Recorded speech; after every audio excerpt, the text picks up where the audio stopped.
Thank you to War Thunder for sponsoring this video. You know when you're walking through the woods and you suddenly get attacked by white people? I think that was the plot of Sinners. Honestly, now that I think about it, that seems to be a pretty common theme in horror. But this horrible spider-looking honky is Michael, aka the Naked White Man, aka La Chupacabra.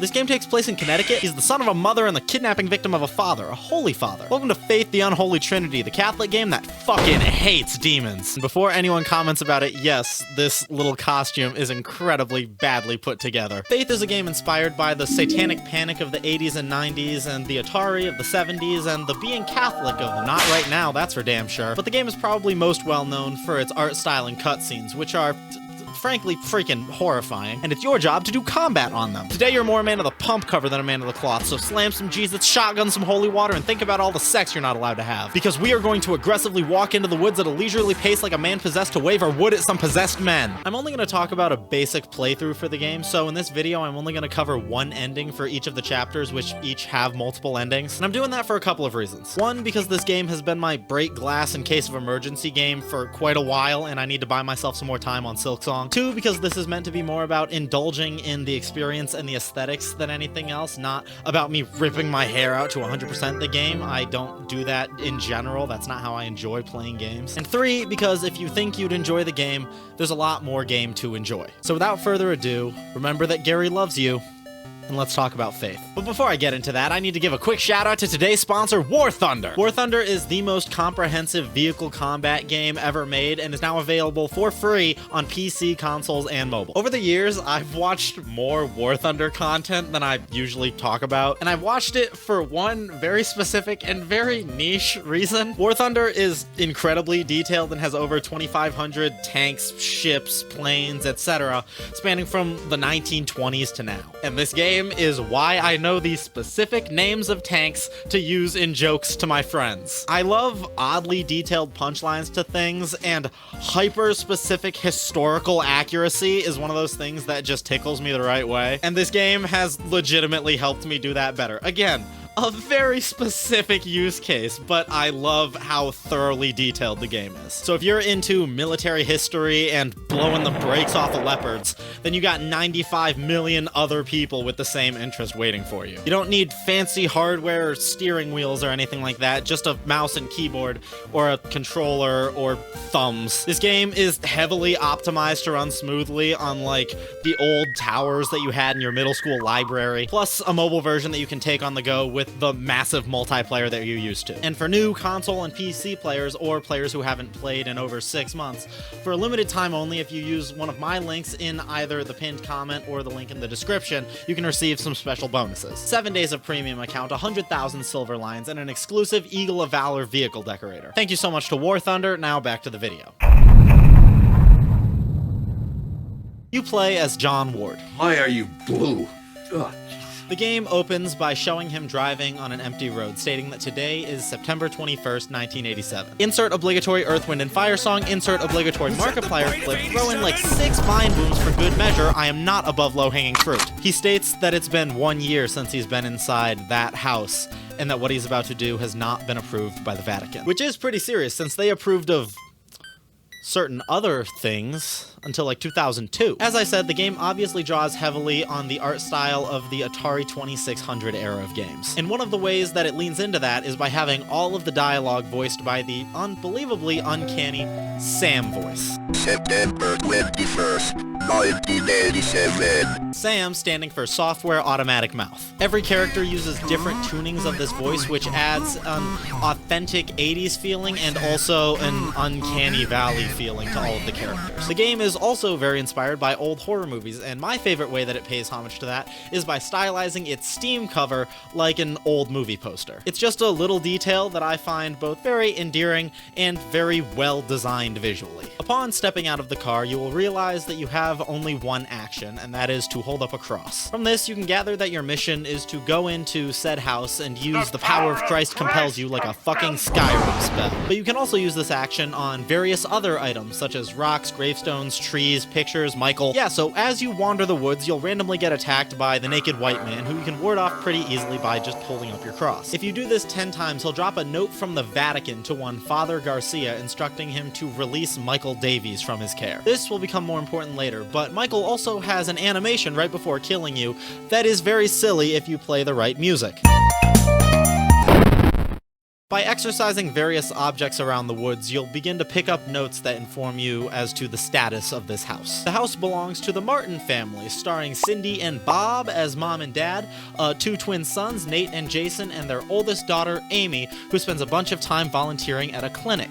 That'll be important in like 10 to 15 minutes. You can find a key to the house in a shed in the woods, you know, where you keep your keys. And along with the key, you can also find a note, our note, from a year ago. We can gather that Amy was the one who was possessed and who John was sent here to exorcise a year ago, and that the process is pretty brutal. From there, you can just let yourself into the house.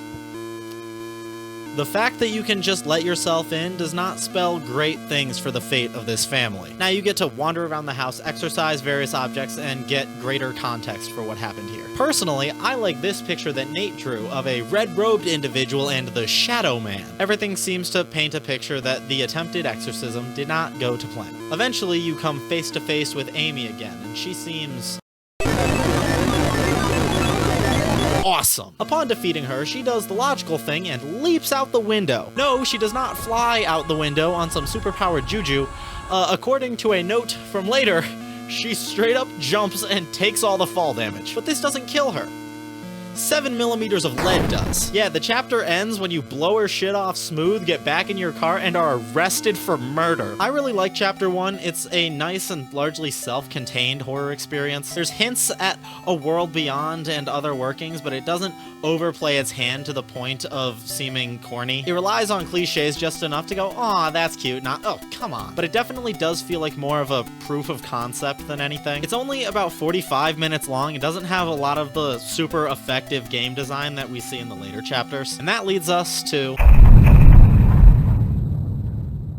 Chapter 2 kicks off in a flashback wherein you play as Father Garcia, and you get to see why he got that note from the Vatican commanding him to release Michael Davies. Because Michael Davies is in fact tied to the bedposts in your basement. Until 2002! You begin your exorcism, and then suddenly the lights go out and Michael escapes. You go upstairs and find that he has wasted no time and immediately ate your neighbor, after which he declares he has the body of a pig and leaps out the window. You give chase and leave your neighbor's body in the hallway. It's a beautiful day in the neighborhood, a beautiful day for a neighbor. When the real chapter starts, you are back in the woods, where you find a dismembered deer hanging from a tree. I love Christmas. And make your way into a graveyard. This central mausoleum works as the central save hub for this section. Inside are 3 people who I presume just Rattlenbogged a buzzball because they are slumped. That's a really, stupid and specific reference. Then the mirror does something spooky and their souls scatter to different parts of the graveyard. These act as 3 mini-boss fights. None of them are particularly difficult. After killing each, they drop a letter to give you context as to who they were. The small fog ghost was a child who was tricked into seeing his recently deceased grandfather. The chasing demon was a woman who had a miscarriage and then met Gary. And the last one was a wannabe warlock who got bullied just a little too much. Remember, kids, we want to bully people into becoming John Cena, not Jeffrey Dahmer. David's evil reflection shoves a key into his eye, and then you bloodily walk out and open a gate. This unlocks the second area of the chapter, the church. Also, it heals your eye for some reason. And also,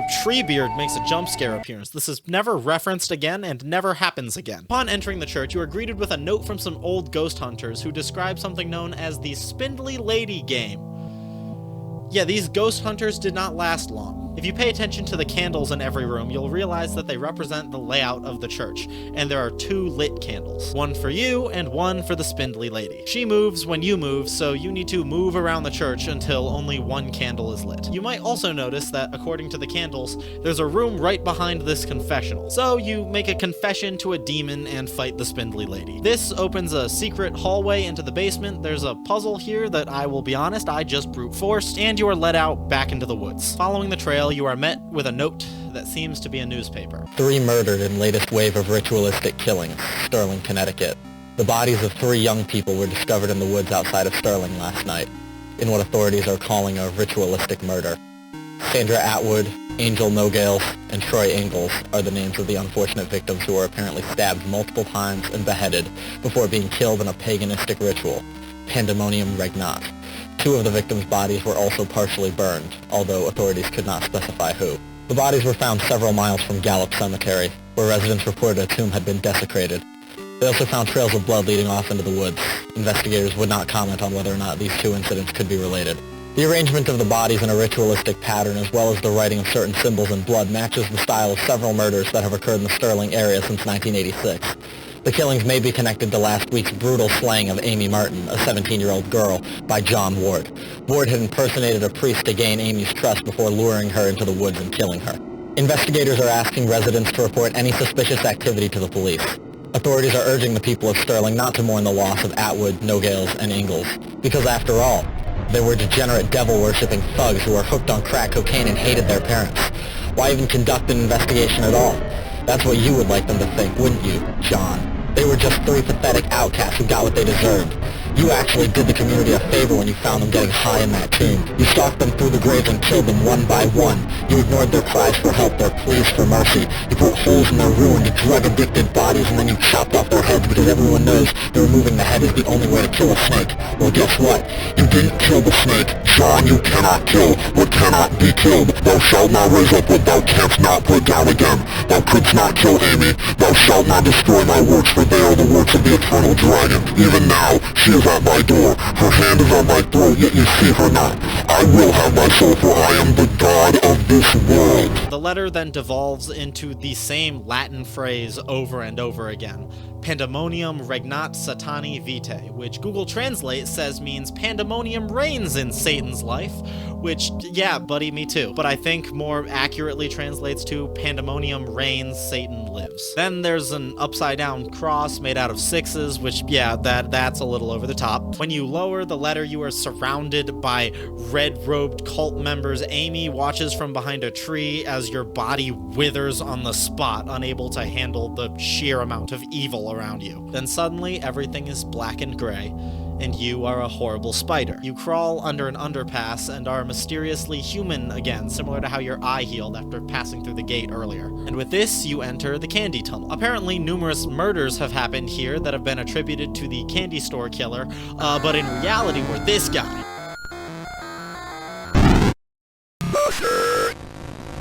To make sure he doesn't candy store kill you, you are given instructions that, when you see it, don't move.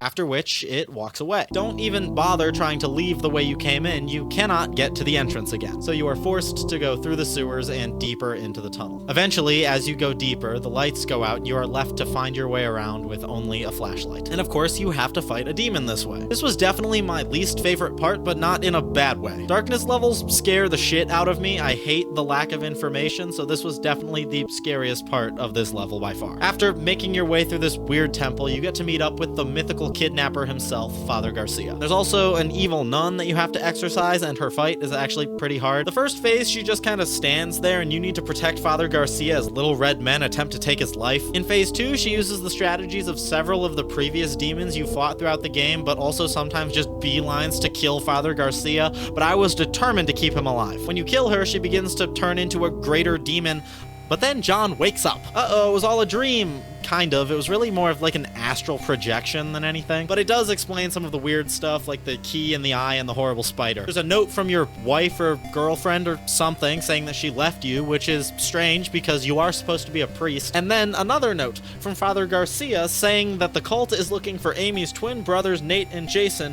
to perform a ritual that's supposed to happen in 3 days on the profane Sabbath to summon the demon Malphus. David drives off into the night, roll credits. Chapter 2 has a lot more going on in it that doesn't make sense if you don't get absolutely every letter and have a PhD in FNAF lore. This is really when the game starts trying to craft a more coherent narrative, and honestly, that kind of works against it in some cases. In my opinion, when you start explaining the logistics of horror, That's when it stops being as scary. The BBEG is a guy named Gary, and also there's a shockingly popular cult, and also this nun, and a history of secret cult murders and murdered children, and also Golden Freddy was there. I've always felt like having to play a horror game with the game on one screen and a wiki on the other makes it feel less like horror and more like homework, but that leads us to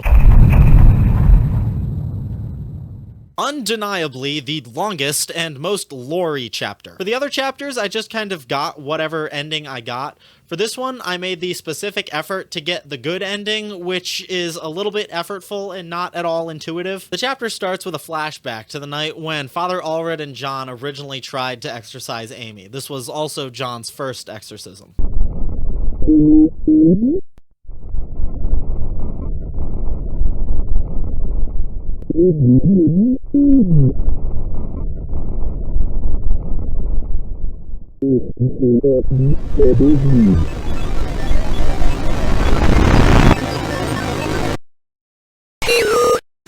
This scene, this line, to me, is the scariest of the entire game, and I want to draw attention to it. It's a look and two very simple words, and it feels so dehumanizing in how it's said. When other characters or demons say priest, it's sarcastic or a sneer.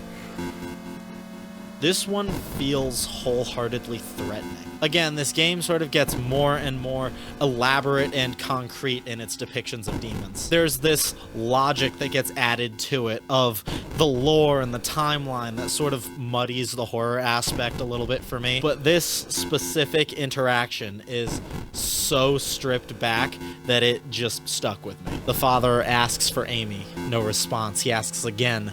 No response. Finally, he commands the demon to respond to him. And it does. Hello, priest. It also shows how far along the developer has come in his process of making games and storytelling. The art is even more detailed and fluid, and as you'll see in a moment, the game design is a lot more compelling. While I think Chapter 1 has the best vibes, Chapter 3 is by far the most enjoyable to play. John wakes up,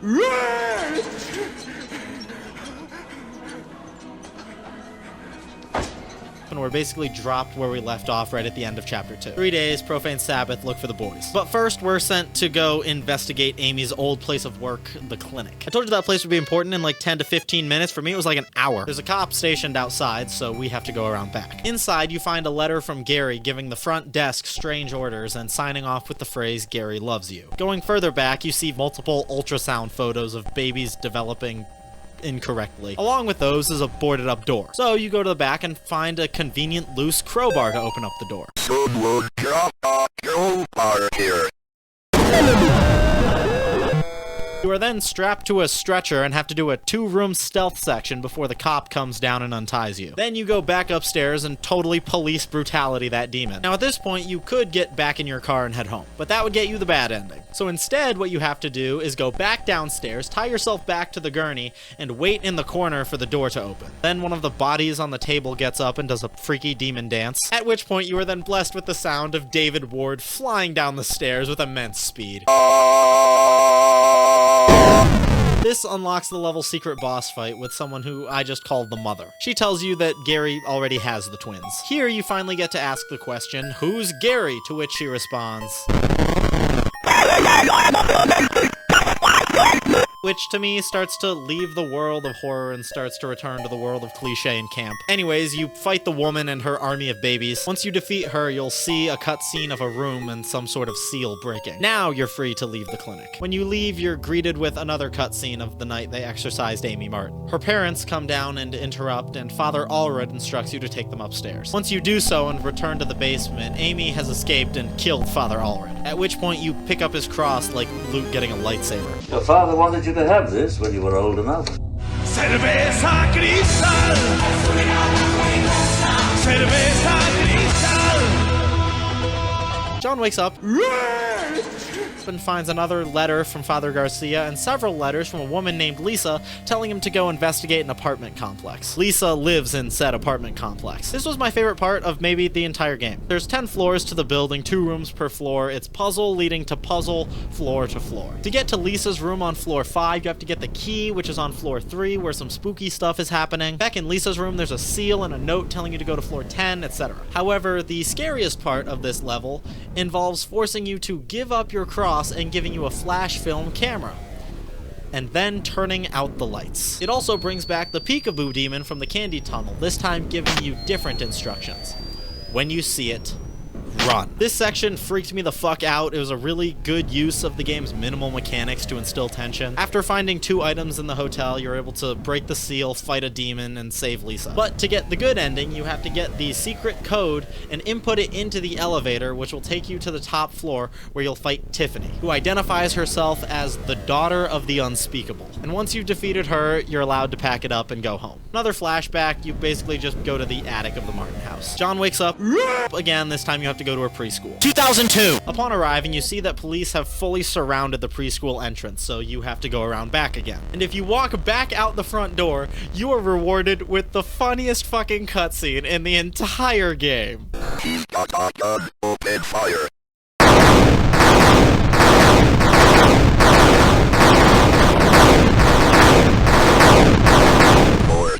I wrote that police brutality joke before making it to this point in the game. I had to pick my jaw up off the floor because they kill the shit out of you. Anyways, you do a color puzzle that opens a secret door in the floor that takes you straight to the Satanic Temple. Like, there's no basement level, no ease into it, none of that. Preschool Beelzebub. So you go into the evil temple and start trying to do a puzzle, and you get jumped by a cultist halfway through. This was fucking awesome. I was not expecting it at all. I did not know how the puzzle was supposed to work, and that was intentional, and then this just fully threw me off my guard. You get a really trippy hallucination sequence, and then you're back in the flashback with Amy.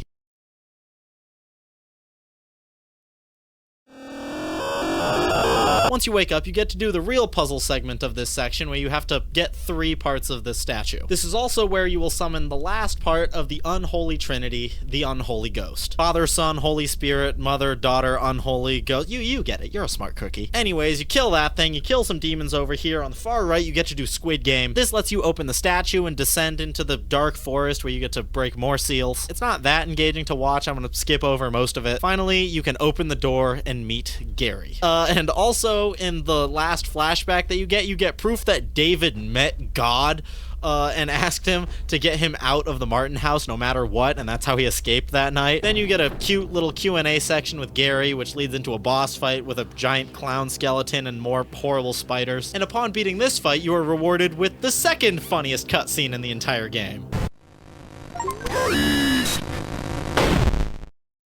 Don't be afraid, kid. There's something about a man in a full cassock racking a shotgun that just feels right. This is actually your first time meeting with Father Garcia in person since all of Chapter 2 was a dream. Here, assuming that you've gone out of your way to defeat the Unholy Trinity, you get to enter the final boss fight of the game with Demon Gary. This fight is fucking hard. It has 3 phases, and the only checkpoint is at the very beginning of it. Also, Gary doesn't love you anymore.